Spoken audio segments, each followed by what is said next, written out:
thank you for joining us. It's been a while. Yeah. I see you on, Facebook constantly, on all the national news networks out there talking about real estate. That's pretty cool.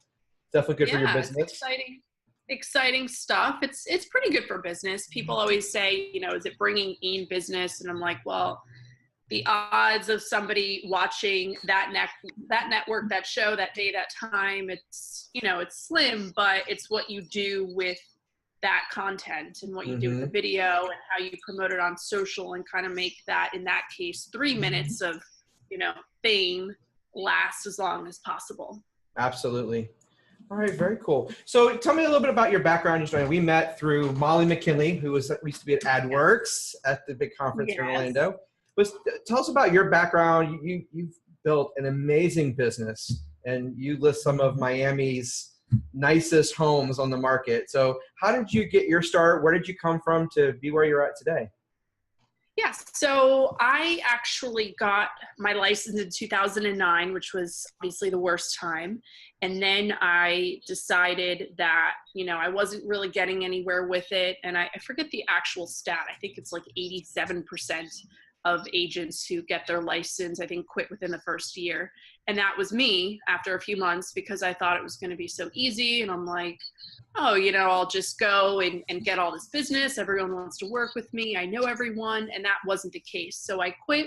I went back to the past industry that I was in, which was in the hospitality world. And then my sister gave me the best advice, which was, shut up, quit everything, and just focus and really know that, with a commission-based industry like real estate, you really just have to be patient and take the time and know your craft. And when you start to know your craft and you build your confidence, the people will come. And slowly but surely, that's what happened. And I started my company in 2011, and now we're in 2018, and I've got a solid team of 10 and growing. So you started, when you first got your license, were you with a major brand, or how did you get that transition to your own thing? Yeah, so I first got my license, and I feel like when you first get your license, you don't really know where to go or what to do, and there's so many real estate companies out there, and everyone promises you, leads and business and this and that and training, and it was overwhelming. So I joined. It's called Fortune International, which is a very big company down in Miami.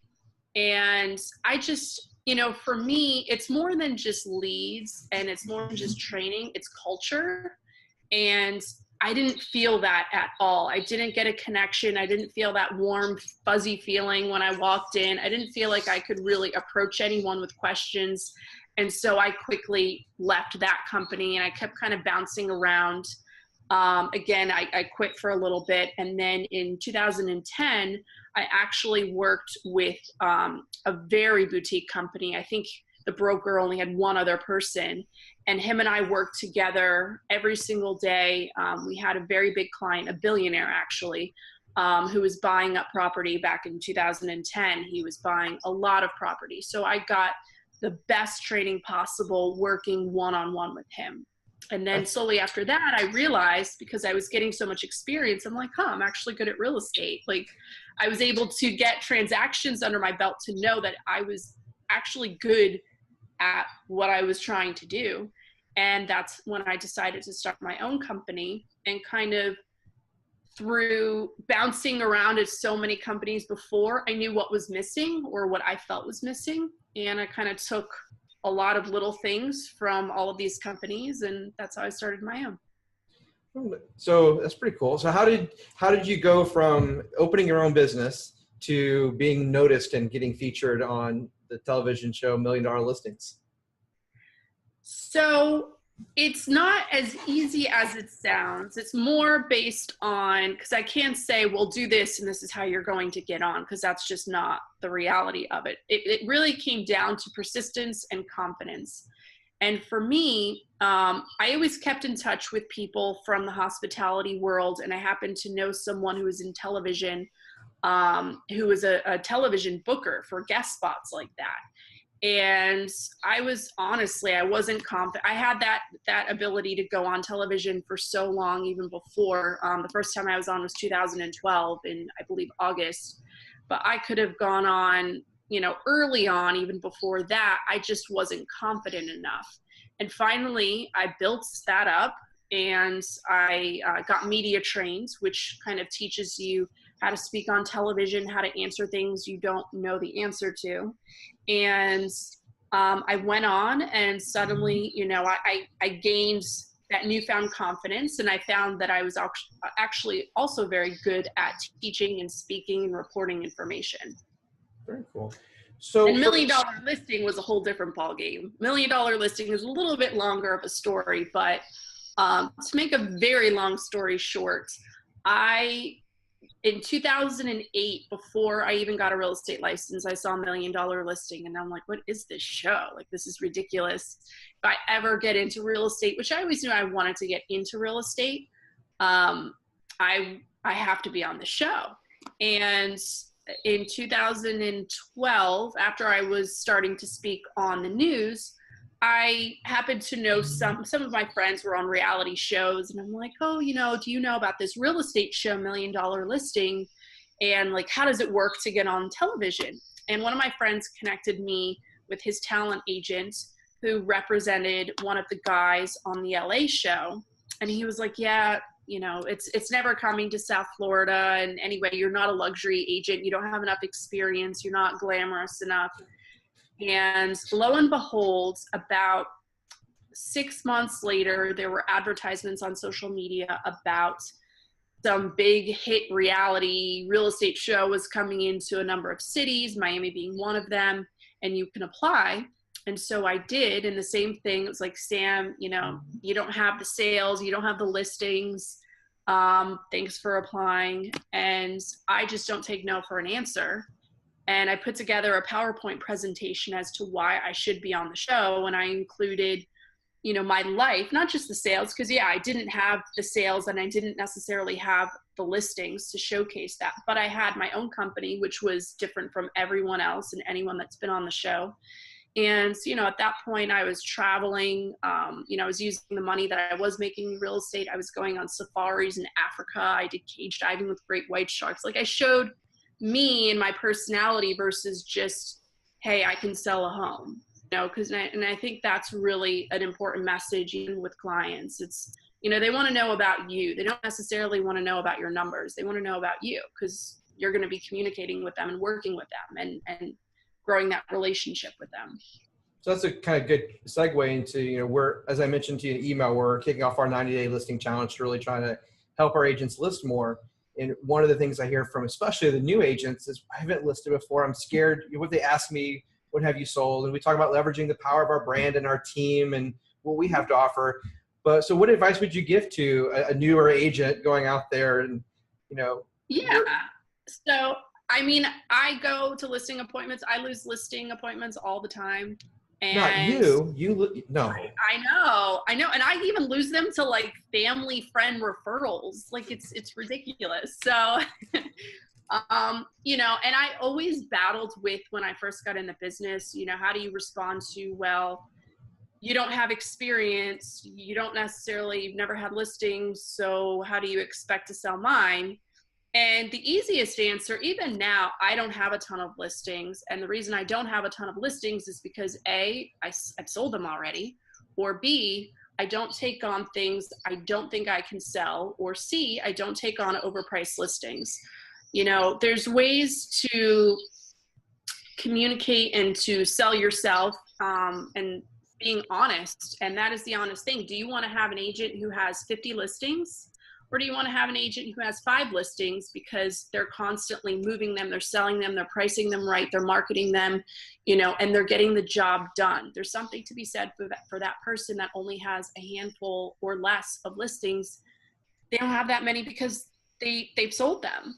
And then there's also the other approach too, which is, well, I normally work with buyers, and buyers are buying homes. So do you want to work with the agent who only lists, or do you want to work with the agent who has buyers and who's used to communicating and working with buyers? and closing the deal with buyers. So it's all about, you can't just look at it like, you know, woe is me, I've never had a listing, I don't know how to answer this. You got to look at it from all the different angles and what your strengths are versus your weaknesses. That's a good point. I know with your listings, you do some incredible photography, you know, the aerial photos and everything. How important is photography? I mean, we have agents constantly looking on the MLS. They have their iPhone taking those pictures. Yeah. And then there's pictures like yours. Yeah, photography is huge. And again, as a newer agent, you have to be able to, you have to have some type of money to spend, and you need to spend it. And if there's, you know, X amount of money that, and you're like, well, how should I spend it? Photography is most important, because that one photo is going to be used on your tangibles, your, you know, flyers, brochures. It's going to be used on social media. It's going to be syndicated, you know, on Zillow and all these other sites. So that is a representation of how you do business and how you list properties and how you sell properties. And then once you do sell that property, that photo can be used as it just sold. It can be used in an e-blast. It could be used for so many different things. It can be used for your next listing appointment to show how you advertise and market a property. And it's so important. It doesn't matter if it's $1 million house or if it's, you know, a $200,000 house. The way that you present and take care of your properties and your listings are key. And that's what's going to set you apart. I mean, I see on the MLS right now, agents who are selling multi-million-dollar properties, and they take it with their iPhone, and there's like laundry on the bed and they take it, or the toilet seat. I mean, I try to be mysterious with where the toilet is in the bathroom, because nobody likes to showcase a toilet. But that is so extremely important, and that's what will set you apart. So for a newer agent, like when you first were getting started, obviously you had an amazing big client, but after that, how did you start to build your listing, your seller database to go after listings? What are some of the things you work to do?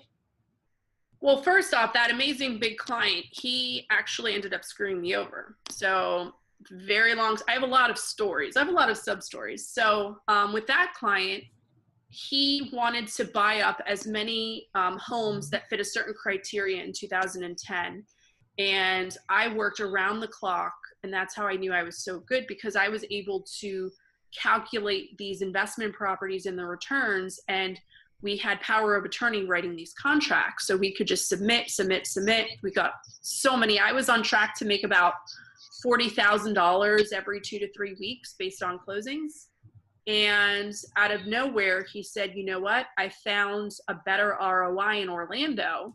So cancel everything that you have down here and let's focus on Orlando. I made nothing with him. And I can't emphasize how much work I put into it. Then we went to Orlando, and that's when he told me he wanted to create his own brokerage, take our 3%, and put us on $50,000 a year salaries, because realtors should only make about $10 an hour. That's what they're worth. So learned a whole lot. Again, you know, lesson from that was I knew what I was doing. I knew how to analyze properties, which is so important. And I knew how to work with clients like that, and it happens. I mean, it happens all the time. I mean, that was a much bigger situation where I was analyzing a lot of properties, but I still get screwed over all the time. So yeah, so that was not necessarily a big client. He had a lot of money, but that's that. Right. So how do you recommend for a new agent to get out there and prospect? You know, we have a couple agents that have recently moved to the area. I joke, she already has her, you know, she actually got her license this year. And speaking of Joellen, she retired law enforcement from New York City, came here, doesn't know anyone, already has her first buyer deal in the books. And she got her license this year. But for going after the seller side, how do you recommend new agents prospect? Well, I think it's a mix of a lot of different things. So obviously you're going to get online leads depending on, and I don't know exactly your system with your website and Zillow leads and how exactly you're paying for things. But I'm sure everyone's tired of hearing pay for these leads or, spend this money and maybe you'll get some.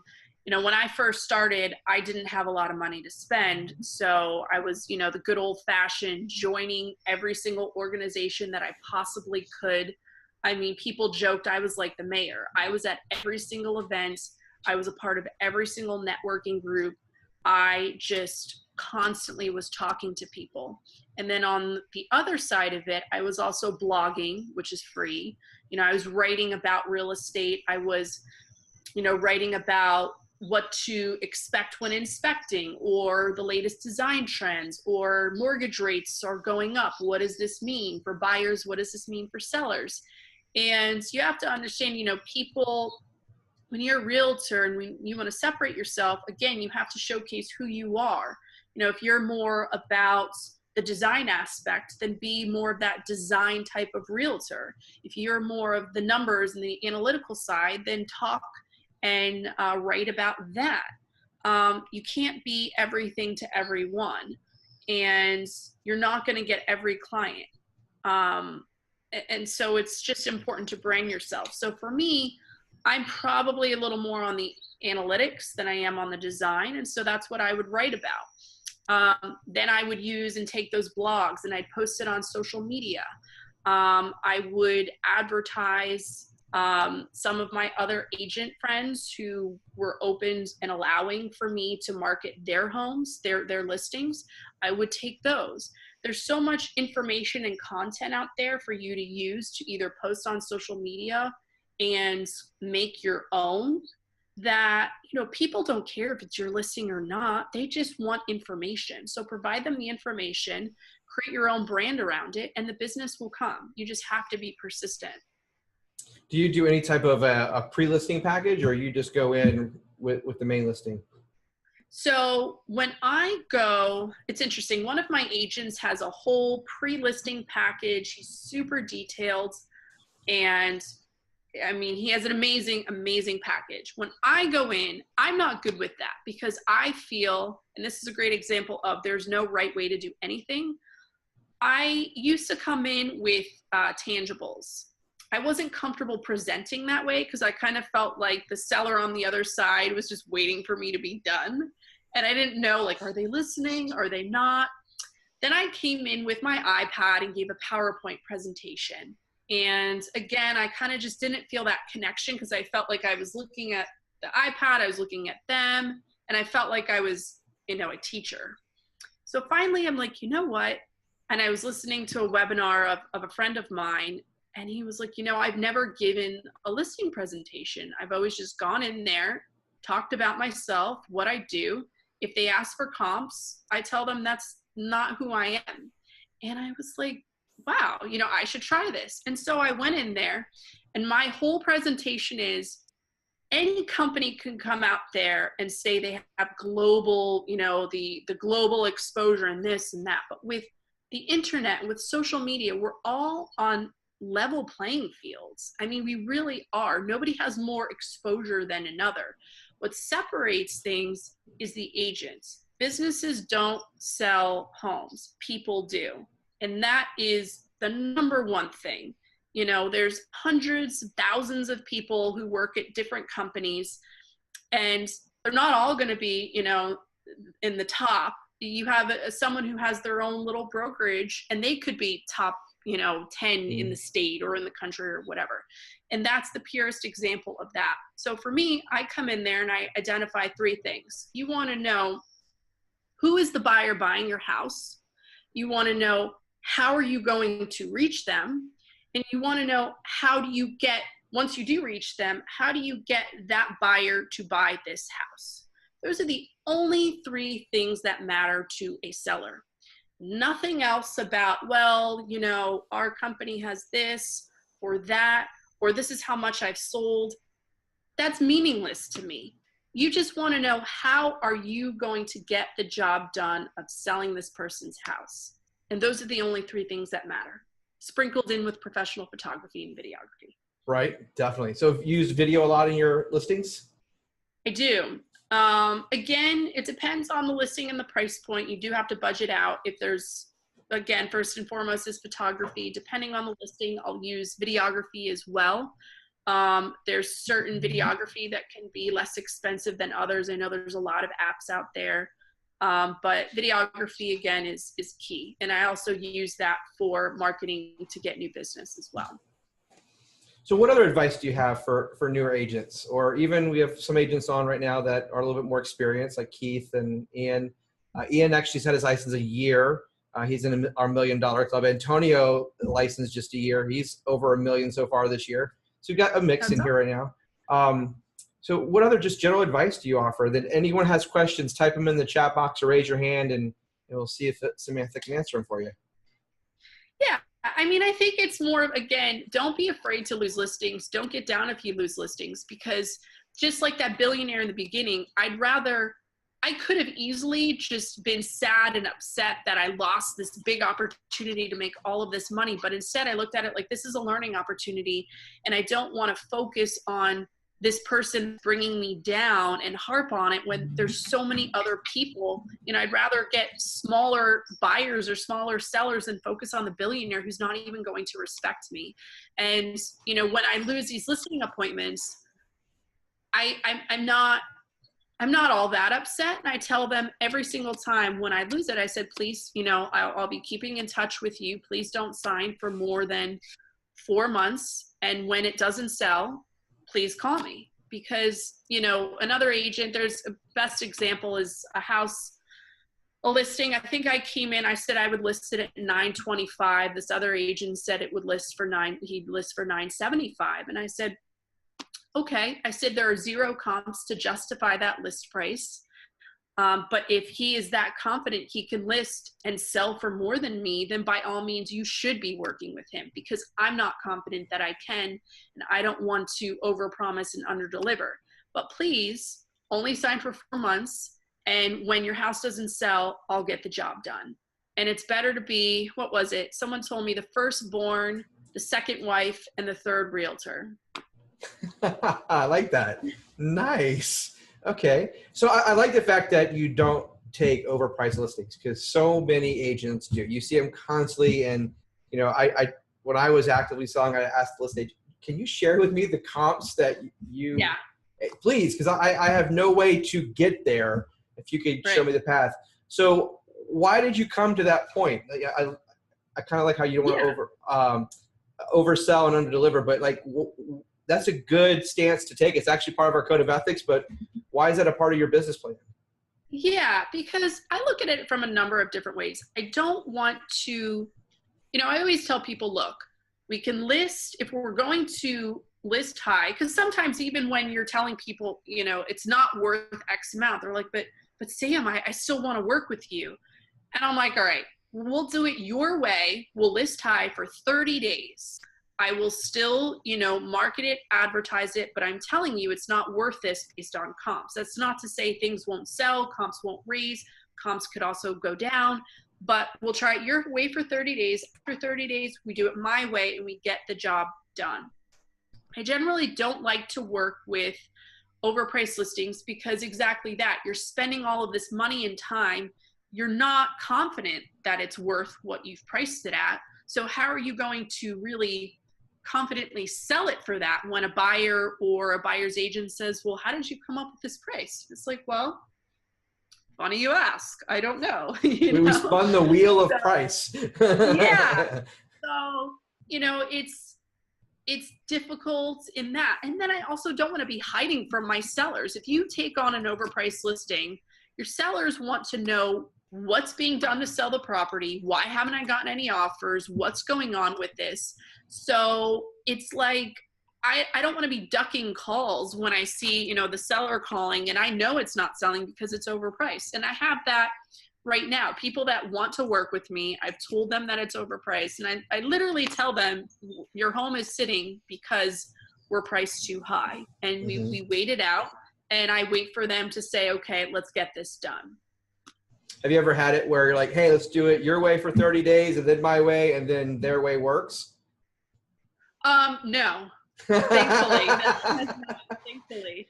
I had a listing, you know, and this is another great example. Sometimes you listen to them. And last year I had a listing. I went in there and I said, it really needs to be listed for $1,975,000. And she was like, well, that's too bad, because I just had an agent, a friend of mine, come in, and she said that I should be listed at 2.3. And I said, and I don't know where those comps are coming from. I mean, that's way off. I said, I sold both next door neighbors of yours, and your house is nice. And as we know, you have to kind of be a little tricky and strategic on how you talk to a seller when their home may be a little dated, but they think it's the best thing ever since sliced bread. And I, nicely said, we need to look at what has sold, and this is a little more modern. This is a little more, this design is trending a bit more than your current house. And so anyway, so 2.3. So I went back and I wanted the listing. I knew that she had to sell because my neighbors referred her to me. And so I knew she would eventually come around. So I said, look, Anne, I know your friend said 2.3, but I'm telling you, there are 0 comps. I will send you all of the comps. I'm happy to start at 2.25, not a penny more. We will try your way for 30 days. And after that, we need to sit down and reevaluate things. And she said, okay. Because she was like, I really liked you and I really wanted to work with you, but, the price is wrong. So she came around because we came to terms, we compromised a bit. And 30 days, I got some showings. After 30 days, nothing, not even an offer. She's like, well, I don't want to list for less than 2.1. So we list for 2.1, and then I was getting offers at 1.7. Then I got another offer at 1.65. And as we know, the price that something is worth is what people will pay. And in that case, we were getting 1.65 and 1.7. So finally, she was getting frustrated because she wanted to move to Texas. She found the home that she loved in Texas. So of course, as we know, that's when sellers get pumped up and finally will make some movement. And I said, Anne, listen to me. We listed $1,975,000. I'll get you higher than the 1.65, the 1.7s. We're just getting people that honestly were looking at it as a knockdown. And we dropped to 1.975, and we closed for $1,895,000, something like that. And as soon as we dropped, I got it under contract in a week and a half. Yeah, it works. Price it right. Go figure. Work, but it's really working back and forth with your seller, and again, building that relationship, being honest from the start. Because had you said, yeah, let's list for 2.25 and I'll sell it. No, I did not say that. I said, we will try it your way, but no, there are no comps out there. I don't care who walks in this door and says it could sell it for more. They're not going to be honest with you because there are no comps out there. Okay. So Ian asked, Ian Robinson, what would make you fire a customer, and have you ever done it? Oh, I fire people all the time. It's actually I fire people all the time. There's a number of reasons to fire people. I think number one, I'm big on respect. And if you're not respecting me and my time, I've had one gentleman, I guess he's not a gentleman, but he cursed at me because he had anger issues, and even his wife told me about them. And I just, it wasn't worth it, because again, you have to look at it like, do you want this maybe $1 million deal with this one person who's treating you like crap? Or do you want, 2 $500,000 deals with people that actually respect you and appreciate you? And I would take the 2 people over the one person any day of the week. Sometimes you have situations where they're overpriced and they won't budge, and you're throwing money away. Because as you know, if a place does not sell, you make nothing. You're actually in the negatives. Mm-hmm. So don't take on things that you cannot sell. I would definitely recommend just saying, look, sign with somebody else, call me when that expires, and I will get the job done. Because you'd rather be the honest realtor than the realtor that doesn't deliver. Mm-hmm. You And then know, future, this is need to make money. and future potential sellers also look at your days on market, and that's a reflection of Right. you. It's your calling card. Right. Angela asked, in regards to the one listing that was over two, I think it was Ann was her name, was the house a knockdown at the end of the day, or was it a decent house? So lo and behold, this is another great example. Sometimes you can identify who you believe the buyer is, and you could get it completely wrong, but as long as you get the house sold, that's all that matters. No, these people, it was a younger couple, and you know, the house was a one-story ranch, lower ceilings, and they appreciated it. It had a really weird layout, but they liked it. I mean, there's a but for every single home. You just have to find it. So sometimes it's, yeah, you know, I look at it like it's a numbers game, and it's about getting as many brokers in there and getting as many brokers with qualified buyers in there. And, you know, that's something else that I would definitely suggest when you talk to sellers and listing appointments, is that you're also, you know, you have very good relationships with all of the other brokers, because that's a big thing. You have some brokers that are just nasty and not nice, and they don't want to work with other brokers. And I don't know the exact percentage, but the percentage of listing agents who also bring the buyers is extremely low. So when these big time listing agents come in and say they're going to, you know, find the buyer and do this and do that, that's not actually accurate statistically. So it's so important that you do have these good relationships with other brokers. And if you don't have a lot of business right now, go to these brokers opens, meet these brokers, introduce yourself, keep them updated of what you have going on. If they ask for you to help them sell their listing and they give you the photos and the ability to do so, do it, and really create and build those relationships, because that is so important. Absolutely. Jacob asked, do you market with mailers and postcards and stuff? Yeah, so I definitely market with mailers and postcards. You know, as far as the return I see on that, it varies. Sometimes I get clients from it, sometimes I get nothing. And as we know, mailers and postcards can be extremely expensive. Something that I used to do when I didn't really have marketing dollars was, instead of mailing them, you door knock and you hand out the flyer yourself, and you're building that relationship and you're giving an introduction. So, you know, hey, I just sold the house on your street or in your neighborhood. I just wanted to introduce myself. My name is Sam. You know, if there's anything, and obviously not everyone, as we know, is ready to buy or sell, but everyone wants information. So as long as you're knocking on their door, not being, you know, weirdo stalker, and you're saying, if I can get your information and keep you updated on what's happening in your neighborhood, everyone wants to know that, unless they're an agent themselves. But everyone wants to know that. And don't make it, you know, again, you're following up with them. Hey, you need a realtor. Like, they know you're a realtor. Just keep them informed, keep them educated. And when you do that, you'll build your trust with them. And when they are ready, they will contact you. So what percentage right now, if you had to guess, of your marketing is digital versus, you know, print? I would say digital is easily 75%.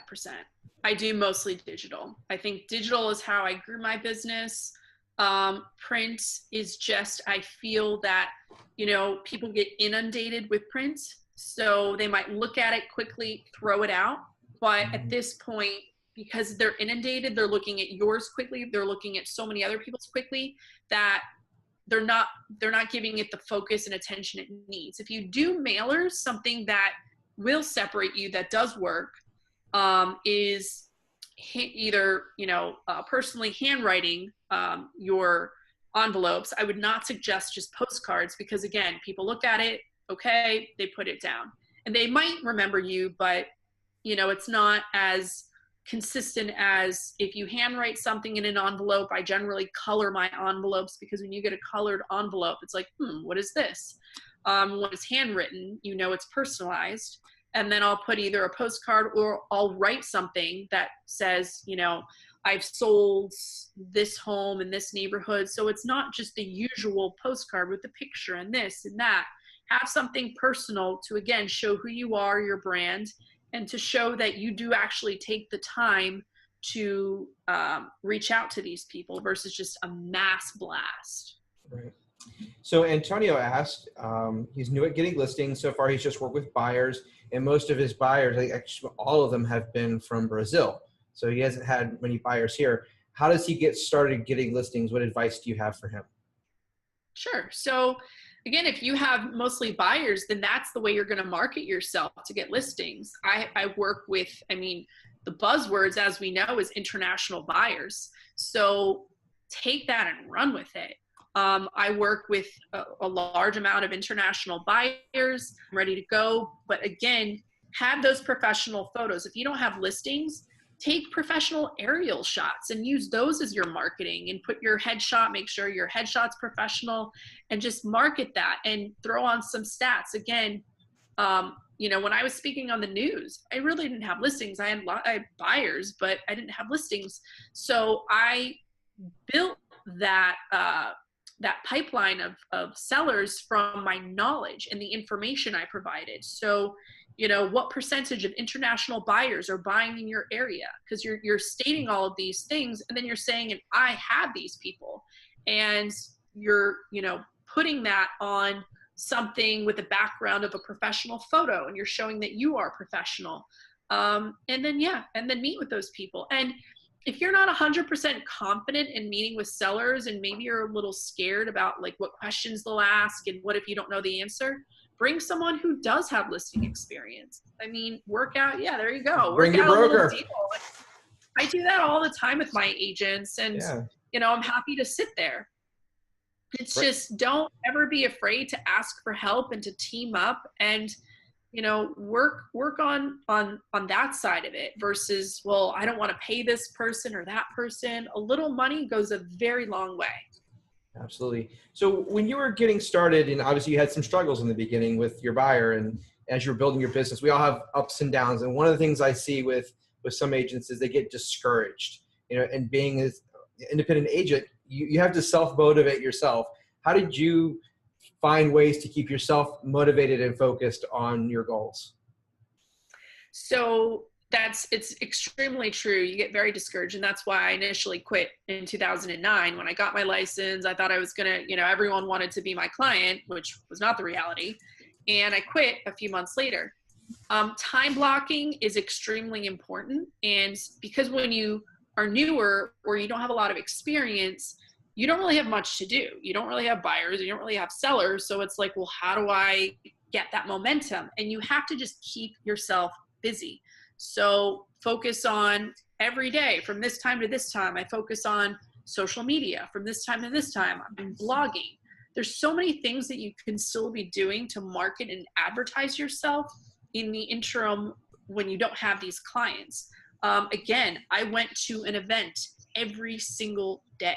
Literally every single day I had an event to go to, and I was introducing myself, and I was handing out business cards, and I was shaking hands and talking about real estate. And that's another very big thing too, which is important for people that I bring on to my company. I ask them very simple questions, yet in South Florida, majority of agents cannot answer such questions, which are, name 3 buildings downtown, in downtown Fort Lauderdale. I'm in Fort Lauderdale. So name 3 buildings in downtown Fort Lauderdale. Name your average price per square foot in the neighborhood that you live in, and tell me just in a few sentences what's going on in the current housing market. You know how many people cannot answer those 3 questions? It's insane. It's insane to me. This is what you do. This is your business. This is your industry, your craft. You're saying, you know, what if you went to a doctor or an attorney and you asked them about their industry and they were like, well, I don't know. Like, you wouldn't use that person. And it's the same thing. You can't expect to get clients, buyers, or sellers if you don't know about your business, about your industry. So I always tell my agents, imagine if you were out, if you're trying to build, you know, get clients, you're out at an event because you're going to these events, and a guy's like, yeah, I'm thinking of selling my house and then maybe buying a condo downtown. What condo should I live in? Imagine if you can't answer that question. That's a scary, scary thing. Right there, you not only lost the purchase from him, you've definitely lost the sale because you look like a moron. It's like, how do you say you're a realtor and you don't know real estate, especially in your own neighborhood? So know your stuff. Go to classes. Go to all these brokers opens. Know the inventory. Know what's around, because at any point, someone could say, yeah, I'm looking for, a modern house that has this, that has that. And you'll be like, actually, I just saw one at this broker's open I went to. And you can start that conversation and get that momentum. Next thing you know, they're like, do you have a card? Can I get your information? And then you're building it from there. Yeah. Especially this market, knowing new construction communities. We're up 20% year over year on new construction, at least in Orlando. So knowing that type of stuff. So important to know your stuff. And information is everywhere. You just have to get off your butt and go see it, go find it, go read about it. I'm teaching a pre-license class right now, and we talked about this morning. What you're selling is yourself and expert information. You're not buying the house. You're not selling the house. It's the information you have, the expertise you bring to the table. So Jacob asked about geographic farming. Is that something you do, and how do you do your geographic farming? So I'm a little more progressive. I can't really get into geographic farming because I really don't do it. Yep. Again, I'm a little more on the outside of the farming and more into going out and talking and meeting as many people as possible, because that's the difference. And I feel that 90% of agents are not doing that, and that's what separates it. And I've tried all the different forms of farming and they didn't work for me. That's not to say that they won't work, but it didn't work for me because my strengths were talking to people and doing that versus, cold calling and even door knocking. Not too strong at that, but going to events, creating my own networking groups, which is also something that you can do. Instead of going to these networking groups, form your own. You could, for me, I'm looking into forming an all women's group that in different industries, and I'm hosting that. I'm talking to someone about forming a golf group and only inviting certain CEOs, so then I'm seeing them every month. That's more of how I, prospect in that way. I remember when I first got in the business and, wrote $100,000 in commissions my first 90 days. And for our market, that's cool. No $1 million listings in there. But I was introduced to this he had to be 85. And he's a Rotary member. He's the quasi-mayor of Celebration. His name is Sonny. And he's like, kid, he's like 4'5". He's this short dude. He's like, where do you farm? What neighborhoods? I'm like, I don't farm. I'll go wherever there's a buyer or seller that wants to buy or sell a home. No, you got to have a farm. I'm like, that's how you did it in your generation, but we have internet and the talkies now. So. Well, I will say you do need to farm within, if you're first starting out anyway, you do need to farm within a certain area. And I think that's, again, where and why I didn't get traction sooner was because I was like, well, I can be in Miami and I can take someone in Palm Beach. And it's like, you can't be everywhere. And, right. Unless you have an electric car, gas costs a lot of money. That adds up. And the time, you would only be able to get to X amount of clients per day. So while I don't necessarily think that you should just pinpoint on only one neighborhood, I think that you need to figure out, okay, what neighborhoods do you like? What neighborhoods do you want to work? And then hone on them. For me, I probably got about 20 neighborhoods that I really like. So it is still a big spectrum, but I know everything about each neighborhood. And that's the other thing too. Don't say yes to everything. If there's something that I really don't know 100% backwards and forwards, I refer it. Guess what? 25% referral fees are fantastic. And you don't have to do anything. You send it to someone who's qualified and is experienced and knowledgeable, and you make money that way. And then you can refocus on what you do know. because the last thing you want to do is be driving in areas you don't know, spending that time, spending that money, and then the buyer's like, I'm not really feeling this. I don't feel like you really know enough, so I want to work with somebody else. And that can happen. It's happened to my agents, and that's what I tell them. Yeah. Do you ever target for sale by owners to listings? Yeah, I do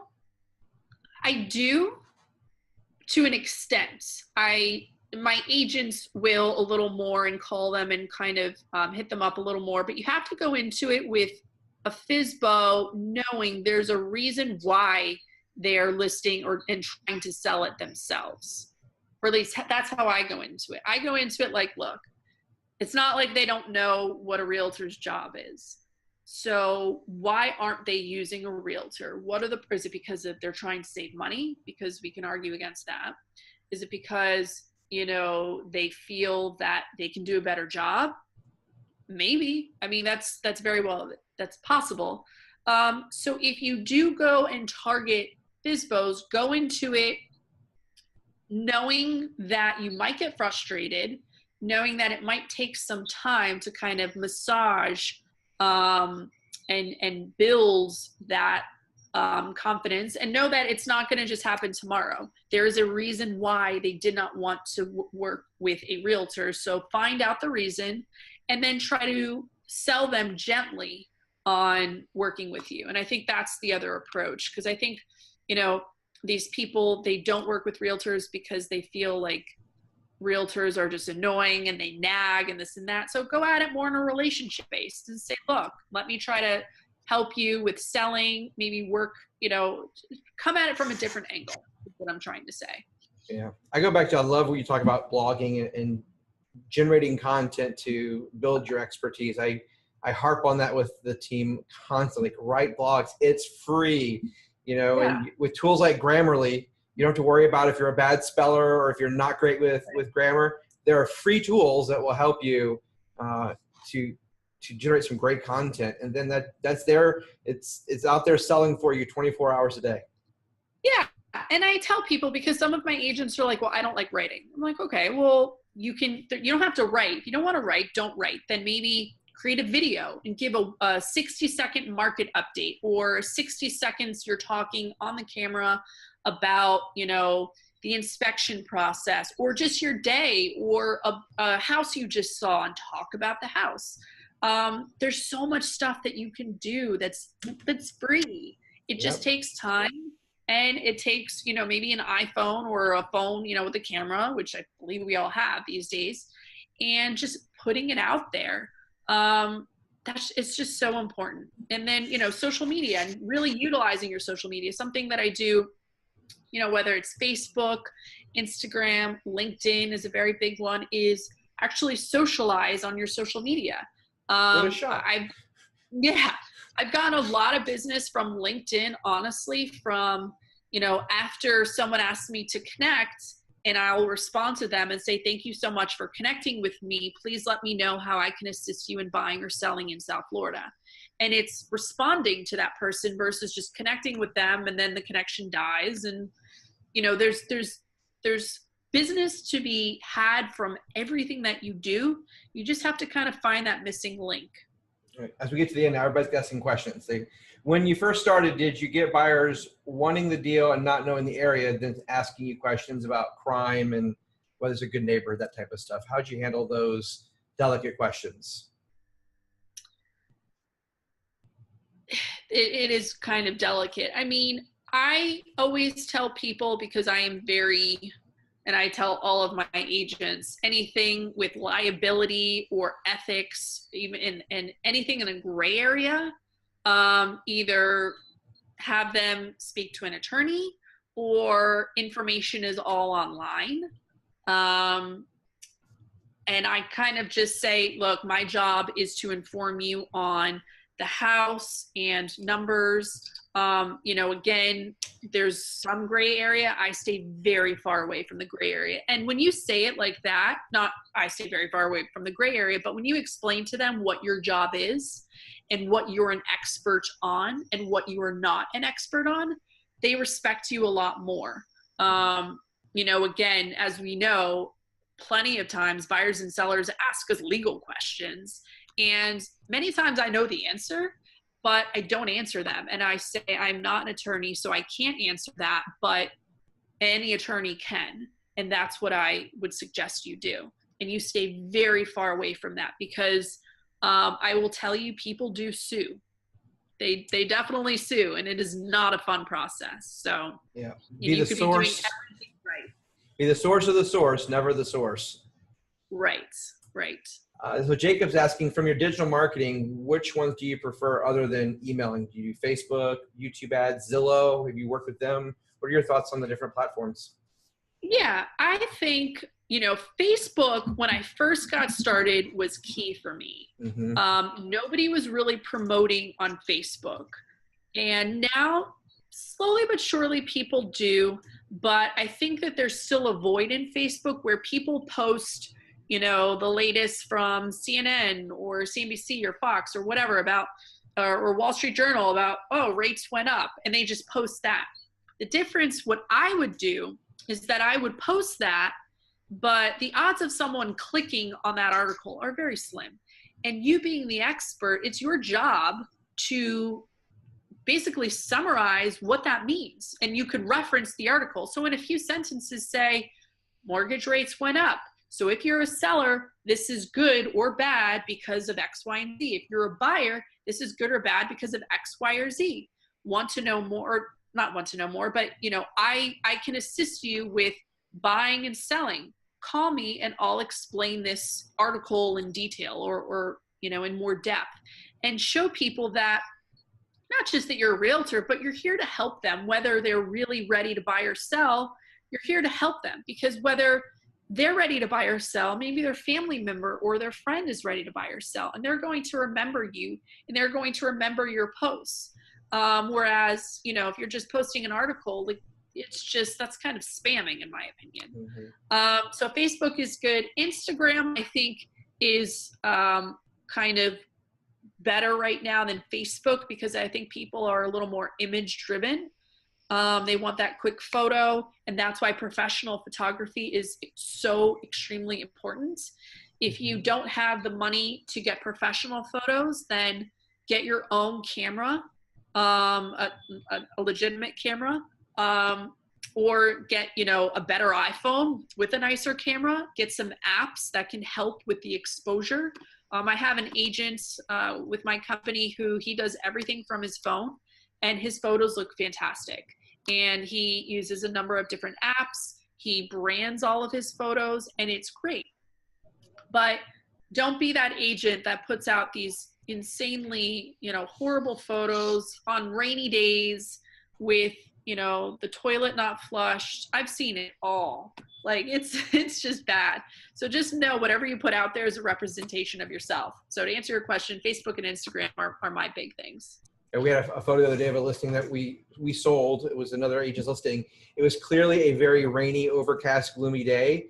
And like at a lake picture behind it, they literally just put the brightest, boldest blue sky in, but the colors on all the ground, you could tell it wasn't. And out front, everything was soaking wet. You could see raindrops dripping down from the roof line, but a blue sky. And I'm just going, yeah, oh, it's so bad. Yeah. But, hey. Well, but then again, like as a listing agent, that is your job you're not just selling the property. You have to look at yourself like you are a marketing company. That is what you do. You market the home to sell it.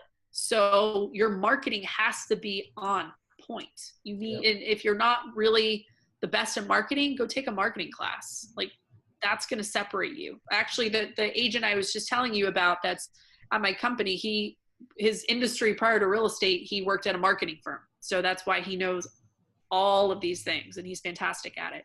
So definitely. Well, Sam, thank you so much for your time. Yeah. Had some great topics, some great questions. It's great to see you again.